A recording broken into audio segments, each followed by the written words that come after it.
Thank you for joining in on devotions today. Now, again, all this week, I have 6 invitations. The Jesus gifts. I want you to check these out if you missed any. But today, I want to look at the invitation right here in Luke 9:23. Jesus said this, if anyone would come after me, okay, here's the invitation, ready? Let him deny himself, take up his cross daily, and follow me. So here it is. Take up your cross and follow me. I want to talk about this just for a moment. We wonder, I prayed about something and prayed, take away this pain and take away this disease or take away, and God doesn't. And God has decided he's going to leave you with this. You say, my God would never do that. Well, what's that verse all about? As Jesus had his cross for us, we have little crosses we have to bear. And let me give you an idea of why I believe we have those. I remember years ago reading a story about salmon and how they were trying to get salmon across the United States nice and fresh. And, they would, catch the salmon, they'd freeze the salmon. And it was kind of, it wasn't the way it was when it was first caught, if you cooked it. And they were selling it in expensive restaurants. So they were trying to find ways to keep the salmon fresh. So then they would bring it over alive, and they'd bring it in these gigantic containers jam-packed with salmon in water that they were still living. And here, they got soggy because they got lazy. They just did nothing in there. They took care of it, they fed them in there. So then they came up with an idea. They got an enemy fish. The fish wouldn't kill them, but they were scared of it, and they would chase them. And they put the enemy fish in with the salmon. Then the salmon would be in this gigantic container. They'd be running in every direction. And when they would get them across the country, and they then prepared them for people to eat, they were nice and fresh. Okay, you know why they were so fresh? Because they had some fear going on.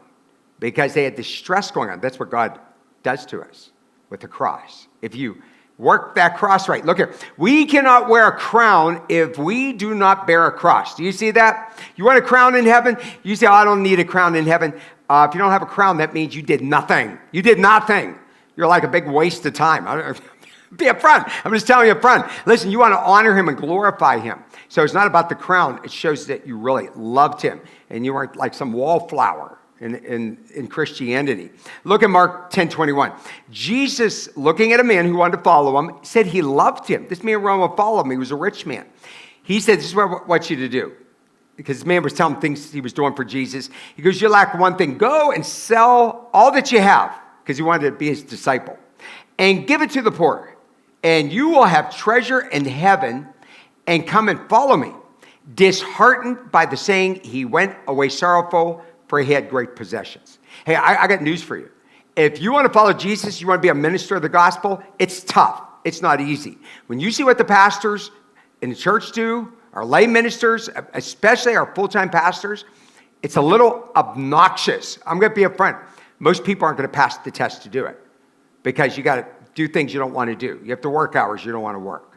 And every holiday you have is ruined. Be upfront. Okay, so I was in the hospital till late last night. So this is the way it is. The way it is. Okay, but you have to be into sacrifice. You have to be into giving. And if you really want to be a good follower of his.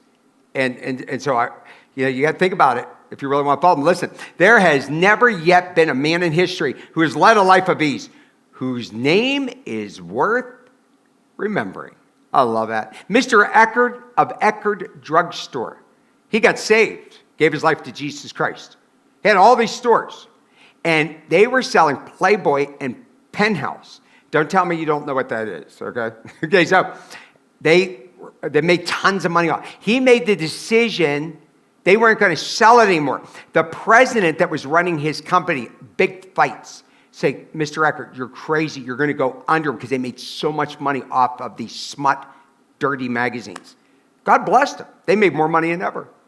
And let me tell you, when you stand up for God, he will bless you. When you bear your cross, I have these people, I don't go to church anymore. I don't do this because God didn't answer this prayer. Listen, it's stupid. That's the only thing I could say about it. You just don't understand. Bear your cross. Trust in him. Love him. Lean on him. I have had several big crosses in my life and still bear some. You know what keeps me straight? Those crosses made me walk real close to Jesus because I was scared or I was nervous. Okay, it worked.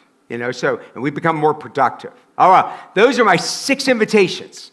And I hope God blesses you if you follow them.